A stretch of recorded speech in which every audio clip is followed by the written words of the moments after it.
आज की हमारी स्टोरी बस एक बच्चे के बारे में ना होकर ये प्यार के बारे में है, जो जात नहीं देखता, जो आपके प्यार के बारे में दूसरे लोग क्या सोच रहे हैं वो नहीं देखता। अगर ये कुछ देखता है तो वो है कि आप उस व्यक्ति के बारे में क्या सोचते हो। तो दोस्तों, आज के इस वीडियो में हम लोग देखने जा रहे हैं प्रेमचंद की कहानी द चाइल्ड। हम लोग बैकग्राउंड देखेंगे, उससे पहले मैं आपको कुछ बोलना चाहूँगा कि नॉर्मली लाइक सब्सक्राइब वगैरह के लिए मैं नहीं बोलता, क्योंकि मुझे लगता है ये आप सभी को पता है और आप लोग बिना बोले भी कर ही दोगे। लेकिन मैंने ये नोटिस किया है कि आप लोग वीडियो देख के चले जाते हो, जिससे कि मुझे आज आपको बोलना पड़ रहा है कि अगर आपको हमारा वीडियो अच्छा लगे तो हमारे चैनल को सब्सक्राइब ज़रूर कर लें, और अगर सब्सक्राइब ना भी करें तो कम से कम कमेंट ज़रूर करें अगर वीडियो अच्छा लगा हो तो चलिए हम लोग अब बैकग्राउंड को देखते हैं। तो आज की हमारी स्टोरी द चाइल्ड, जो कि इंग्लिश ट्रांसलेशन है हिंदी स्टोरी बालक की, जो कि प्रेमचंद के द्वारा लिखी गई थी। बालक नाम की ये लघु कथा सबसे पहले 1933 यानी कि 1933 अप्रैल में पब्लिश करवाई गई थी प्रेमचंद की मासिक पत्रिका हंस में। बाद में इस स्टोरी का इंग्लिश में ट्रांसलेशन किया गया मदन गुप्ता के द्वारा। ऐसा कहा जाता है कि जिसने प्रेमचंद नहीं पढ़ा उसने हिंदुस्तान नहीं पढ़ा। आप बस इस एक लाइन से समझ सकते हो कि प्रेमचंद का लेखन राइटिंग्स क्या रही होगी हिंदुस्तान के बारे में, उसमें कितनी सच्चाई रही होगी। जो हम लोग इस थॉट को मानते हैं, जो हम लोग ये मानते हैं कि प्रेमचंद यानी कि हिंदुस्तान का रियलिटी। प्रेमचंद की स्टार्टिंग वर्क्स जो थी वो अंग्रेज़ों के खिलाफ हुआ करती थी, जिसके चलते उनके वर्क्स को जलवा दिया गया। लेकिन लगभग 1920 के बाद इन्होंने सोशल अवेयरनेस फैलाने का काम किया, सोशल इश्यूज पे लिखने का काम किया, जिसमें कि corruption, child widowhood, prostitution, poverty जैसे टॉपिक्स को कवर किया जाता था। इनका राइटिंग कैरियर दो भाषाओं में रहा, उर्दू और हिंदी। इन्होंने स्टार्ट तो उर्दू से किया था, लेकिन धीरे धीरे ये फिर हिंदी में लिखने लगे। तो हमारी आज के इस स्टोरी की मेन कैरेक्टर है गंगू, जो कि एक नौकर का काम करता है, और इस स्टोरी का नैरेटर जो है वो है उस घर का मालिक, जिसका कि नाम मेंशन नहीं किया गया है। और वो मालिक जो है वो प्रेमचंद खुद भी हो सकते हैं, क्योंकि इस स्टोरी को फर्स्ट पर्सन में लिखा गया है। और फर्स्ट पर्सन कौन है? वो उसी घर का मालिक है, फर्स्ट पर्सन। तो पहले हम लोग नैरेटर के बारे में जान लेते हैं। नैरेटर काफ़ी कम बातचीत करता है नौकरों से, और वो बस चाहता है कि नौकर उसके पास तभी आए जब वो उस नौकर को बुलाए, किसी नौकर को बुलाए तभी नौकर उसके पास आए। और छोटी मोटी काम जो है सो वो खुद ही कर लेता है, उसमें वो नौकरों को नहीं बुलाना चाहता। जैसे पानी लेना हो, कोई बुक निकालना हो, जैसे लैंप जलाना हो, तो ऐसी छोटी छोटी कामें वो खुद से करना पसंद करता है। ऐसा है नैरेटर का स्वभाव। और उसे नौकरों के बीच की लड़ाई झगड़ा या फिर बार बार पैसे मांगना, ये सब चीज़ों में इंटरेस्ट नहीं है। इसलिए वो महीने की पहले तारीख को ही नौकरों को पैसा दे देता है। अब हम लोग आते हैं जो गंगू है उसके बारे में जानते हैं। गंगू एक ब्राह्मण रहता है, जो कि कभी पूजा पाठ नहीं करता, ना ही नदी में स्नान करने जाता है। लेकिन हाँ, उसके कुछ काम करने के दौरान उसमें ये अहम दिखता है कि वो ब्राह्मण है। जैसे कि मालिक का जूठा ग्लास उठाना हो, या फिर जब मालिक को गर्मी लग रही होती है तो पंखे हिलाना हो, तब उसके मुख पे ये साफ भाव दिखता है कि वो ब्राह्मण है, और ऐसी छोटी मोटी कामें वो नहीं करता। नैरेटर हमें बताते हैं कि वो बिल्कुल निरक्षर है, बिल्कुल भी पढ़ा लिखा नहीं है, फिर भी वो चाहता है कि दुनिया उसकी सेवा करे, उसके पीछे उसे बहुत इज्जत दे। और ऐसा हो भी क्यों ना, दुनिया का हर व्यक्ति ये चाहता है। तो हमारी ये स्टोरी स्टार्ट तब होती है जब गंगू एक दिन सडनली आता है अपने मालिक के पास, और वो कुछ बात करना चाहता है मालिक से। मालिक को लगता है, यानी कि नैरेटर को लगता है कि वो पैसे वगैरह के लिए आया होगा या फिर कोई और बात होगी, उसे दूसरे नौकरों की शिकायत करना होगा, नॉर्मली इसलिए आया होगा। लेकिन नैरेटर को तो ये सब पसंद नहीं होता, इसलिए वो थोड़ा गुस्सा जाते हैं और थोड़ा चिढ़ के बोलते हैं, मैंने तो तुम्हें बुलाया नहीं, फिर तुम क्यों आ गए। गंगू को देख के लग रहा था वो कुछ बोलना चाह रहा हो, लेकिन उसको वर्ड्स नहीं मिल पा रहा था कि वो सही से बोल सके। फिर नैरेटर कहते हैं कि तुम बोलते क्यों नहीं, तुम बोलना क्या चाहते हो। मुझे टहलने के लिए जाना है, जल्दी से बताओ। फिर गंगू बोलता है ठीक है, अब हवा खाने जाए, फिर आपको बाद में बता दूंगा। फिर नैरेटर पूछते हैं क्या पैसे चाहिए या फिर किसी की शिकायत करनी है तुम्हें। तो गंगू बोलता है नहीं सरकार, मैंने तो कभी कुछ ऐसा किया नहीं। फिर वो थोड़ा सोच के हिम्मत करके बोलता है कि मुझे आप छुट्टी दे दो, मैं आपकी नौकरी अब नहीं करूँगा। अब ये सडनली सुन के नैरेटर तो सोच में पड़ जाते हैं कि ऐसा कैसे ये बोल रहा। और ऐसा नॉर्मली तो होता भी नहीं है कि कोई नौकर आके अपने मालिक को बोले आप मुझे नौकरी से निकाल दीजिए, मैं आपकी नौकरी नहीं करूँगा। ऐसा तो नॉर्मली होता भी नहीं है। इसलिए नैरेटर को थोड़ा ज़्यादा अचंभित महसूस हो रहा था, इसलिए वो थोड़ा ज़्यादा सोच में पड़ रहे थे। तो नैरेटर बोलते हैं क्या हुआ, तुम्हें कोई दिक्कत है, तुम्हें क्या मेरे व्यवहार से कोई दिक्कत है। तो गंगू बोलता है नहीं हुजूर, आपका स्वभाव तो काफ़ी अच्छा है। तो नैरेटर बोलते हैं कि आखिर हुआ क्या है, सो तो बताओ, चिढ़ के बोलते हैं गुस्सा में। तो गंगू जो है वो बोलता है कि एक स्त्री है जो कि विधवा आश्रम से निकाल दी गई है, गोमती देवी।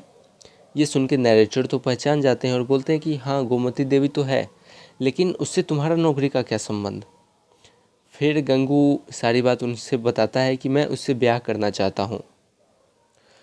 अब गोमती देवी का बैकग्राउंड ये रहता है कि उसे विधवा आश्रम से 3 बार शादी करके वहाँ से भेज दिया गया था, लेकिन वो बार बार वहाँ से भाग आती थी और फिर से विधवा आश्रम में पहुँच जाती थी। लेकिन उसका हालत ये हो चुका था कि उसे अब तीसरी बार आने के बाद वहाँ के कर्मचारियों के द्वारा भी उसे विधवा आश्रम से निकाल दिया गया था और वह अब दूसरी जगह एक रूम लेके रहती थी। और गोमती देवी की स्थिति अभी ये होती है कि कि जो मोहल्ले के दूसरे लड़के सब होते हैं वो सब मिलके उसे मनोरंजन का केंद्र बनाए हुए थे। मतलब जैसे कमेंट्स वगैरह करना, ऐसे करके उससे मनोरंजन लिया करते थे।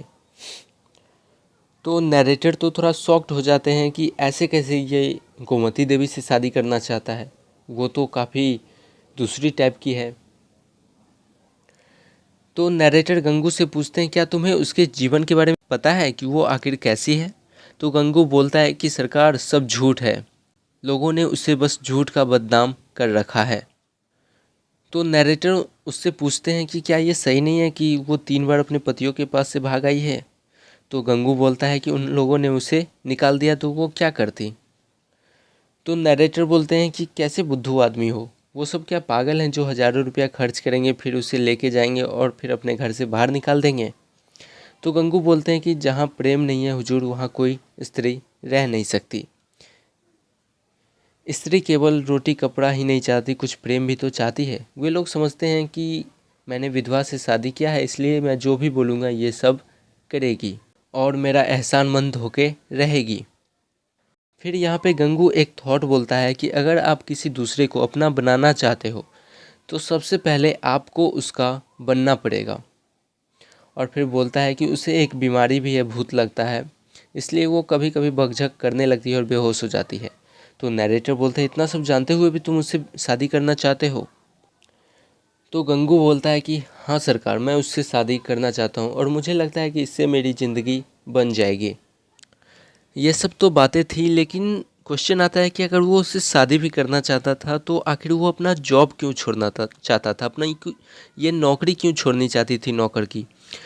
तो गंगू इसलिए अपनी नौकरी छोड़ने के लिए बोल रहा था क्योंकि उससे शादी करने के बाद गंगू के लिए तो परेशानी थी ही थी, साथ ही साथ नैरेटर को भी परेशानी हो सकती थी। इसलिए वो पहले ही उसके यहाँ से, नैरेटर के यहाँ से नौकरी छोड़नी चाहती थी। ये बात नैरेटर को समझ आती है, इसलिए वो भी बोल देते हैं ठीक है, मैं तुम्हारा इस्तीफ़ा मंजूर करता हूँ, मैं तुम्हें जाने देता हूँ। नैरेटर भी सोचते हैं कि ये शादी करेगा और इससे पुलिस वगैरह का चक्कर हो सकता है जिससे कि पुलिस मेरे घर पे बार बार आएगी और मुझे ये सब पसंद नहीं। तो ये सारी बातें सोच के नैरेटर बोलते हैं ठीक है मैं तुम्हें जाने देता हूँ। लेकिन नैरेटर मन ही मन कुछ और सोच रहे होते हैं। वो सोच रहे थे कि गंगू अभी भूखे प्राणी की तरह है और उसे जैसी तैसी सूखी रोटी मिली है वो उसे खाना चाहता है। इसका पूरा लाइन मैं आपको डिस्कशन में बताऊंगा, अभी हम लोग आगे चलते हैं। इसलिए वो उस रोटी के पीछे भाग रहा है, ऐसा नैरेटर मन ही मन सोच रहे थे। अब 5 महीने गुजर चुके थे। गंगू उसी मोहल्ले में रहता था, एक खपरेल का मकान लेके, और वहीं पे अब चाट का ठेला लगाने लगा था और उसी से उसकी जीवन बसर चलती थी, जिसमें उसे बस 8-10 आने अपने खर्चे के लिए बच जाते थे। 8-10 आने यानी कि पहले के 10 पैसे। और वो अब काफ़ी खुशी से रह रहा होता है गोमती देवी के साथ। दोनों काफ़ी खुश होते हैं कि तभी एक दिन गोमती गंगू के घर से भाग जाती है। अब इसको तो पता नहीं होता कि वो क्यों गई है, सडनली वो चली जाती है। और उसी दिन नैरेटर का मुलाकात होता है बाजार में गंगू से। गंगू घबराया हुआ था, सब कुछ उससे नैरेटर को बताता है। और नैरेटर को तो मन ही मन काफ़ी खुशी हो रही होती है कि मैंने उससे कहा था कि वो सही नहीं है तुम्हारे लिए, वो 3 जगहों से ऑलरेडी भाग चुकी है, तुम्हारे यहाँ क्यों टिकेगी। अब नैरेटर की तो बातें सही साबित हो रही थी, ये सोच के नैरेटर तो खुश था। तो वो बोलते हैं कि क्या कुछ पैसे वगैरह भी लेके भागी है।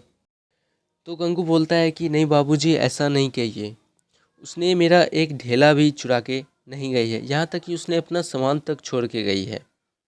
मैं तो उसके लिए करिया अक्षर भैंस बराबर था, यानी कि मैं उसके लिए अनपढ़ था और वो तो पढ़ी लिखी थी। न जाने मुझसे ही क्या गलती हो गई जो वो मुझे छोड़ के चली गई, ऐसा गंगू कहता है। यहाँ पे नैरेटर और गंगू के बीच थोड़ी सी बातचीत होती है, लेकिन जहाँ नैरेटर गोमती देवी को गलत बताने में लगे हुए थे, वहीं गंगू गोमती देवी की तारीफें करने में लगा हुआ था। एट लास्ट नैरेटर बोलते हैं कि ठीक है तुम उसे ढूंढ के देखो। फिर नैरेटर किसी काम से दूसरी जगह चले जाते हैं और जब वहाँ से वो लौटते हैं करीब 1 महीने के बाद, गंगू सामने खड़ा दिखता है एक बच्चे को अपने गोद में लिए हुए। जब दोनों के बीच बातचीत होती है तो नैरेटर को पता चलता है कि गोमती देवी लखनऊ के एक अस्पताल भाग के चली गई थी और उसने एक दूसरी महिला को बता रखा था कि अगर ज़्यादा वो परेशान होए तो उन्हें बता देने के लिए कि मैं लखनऊ एक अस्पताल गई हूँ। तो भागने के रीज़न के बारे में पूछने पे उन्हें पता चलता है कि एक्चुअली जो गंगू के गोद में जो बच्चा है वो गंगू का नहीं है, वो किसी दूसरे मर्द का है। और गोमती देवी को ये बिल्कुल भी अच्छा नहीं लग रहा था कि वो रह रही है गंगू के साथ, लेकिन वो बच्चे उससे पहले का है, वो दूसरे का है। ये सोच के गोमती देवी उसके घर से भाग जाती है। लेकिन जब गंगू उससे बोलता है कि मैंने तुमसे इसलिए शादी नहीं किया क्योंकि तुम एक देवी हो, बल्कि इसलिए शादी किया था क्योंकि मैं तुमसे प्यार करता हूँ, तब वो कहीं आने के लिए राजी होती है। इस तरह गंगू गोमती देवी को मना के अपने घर लाता है। लेकिन अब नैरेटर को बिल्कुल भी अच्छा नहीं लग रहा था, क्योंकि नैरेटर के मन का जो थॉट था वो अब गलत साबित हो चुका था। उनका जो अपना विचार था वो अब गलत प्रूव हो चुका था और कहीं ना कहीं उन्हें अपने सोच पे खराब महसूस भी हो रहा था। इस तरह से गंगू और गोमती देवी का प्यार जीतता है और नैरेटर का विचार और गांव के अन्य लोगों के द्वारा जो अफवाह उड़ाई गई थी वो हारता है। तो हमारे इस स्टोरी के स्टार्टिंग में ही यूज किया गया है एक वर्ड ब्राह्मण, जो कि कास्टेज सिस्टम को दर्शाता है। दूसरा वर्ड है घोस्ट, जो कि जब बोला जाता है कि गोमती देवी के देह पे भूत आता है यानी कि घोस्ट आता है, तो ये सुपरस्टिशन को दर्शाता है। ये तो अभी थोड़ा कम भी है, लेकिन जब ये स्टोरी लिखी गई थी तब ये बहुत ज़्यादा हुआ करती थी, यानी कि 1933 के आसपास।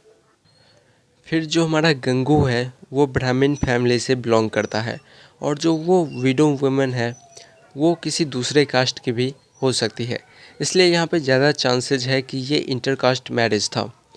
इंटरकास्ट मैरिज अभी पॉसिबल नहीं हो पा रहा, तो पहले के ज़माने में ये तो बहुत ही कम हुआ करता होगा।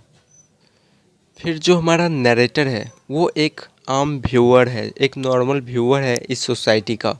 यानी कि जो सोसाइटी के आम लोग हैं वो किसी दूसरे व्यक्ति को कैसे देखते हैं, किस व्यू पॉइंट से देखते हैं, किस पॉइंट ऑफ व्यू से देखते हैं, ये हमें पता चलता है नरेटर के सोच से। और नरेटर भी कितना गलत समझते हैं गोमती देवी को, ये हमें पता चलता है। ये हमें बताता है कि एक आम आदमी का कैसा सोच होता है। लेकिन उसी में से एक आता है गंगू, जिसके पास काफ़ी पवित्र प्रेम होता है गोमती देवी के लिए। तो ये सारी चीज़ें जो हैं, ये सारे जो पॉइंट हैं, ये सब इस स्टोरी के थीम हैं। फिर हम लोग आते हैं एक लाइन पे जो कि गंगू यूज करता है गोमती देवी के सामने। I married you not because you are a goddess but because I loved you. मैं तुमसे इसलिए शादी नहीं किया क्योंकि तुम एक देवी हो, बल्कि इसलिए किया क्योंकि मैं तुमसे प्यार करता हूँ। तो इस लाइन को आप अपनी आंसर राइटिंग में भी यूज कर सकते हो। फिर एक दूसरी लाइन का यूज किया गया है जो कि नरेटर बोलते हैं, नरेटर सोचते हैं अपने माइंड में गंगू के बारे में। Gangu like a man hungry from deprivation is living for a piece of bread, unmindful that is a leftover is dry and unfit to eat। ये वर्ड नरेटर अपने माइंड में सोचता है, ये लाइन, कि गंगू एक भूखे आदमी की तरह है जिसे रोटी के टुकड़े के लिए छलांग मारने जा रहा है। और वो रोटी का टुकड़ा कैसा है, उसे लेफ्ट ओवर है, उसे छोड़ दिया गया है दूसरे की तरह। वो अब सूख चुका है और वो खाने लायक नहीं है। लेफ्ट ओवर यानी कि छोड़ दिया गया है।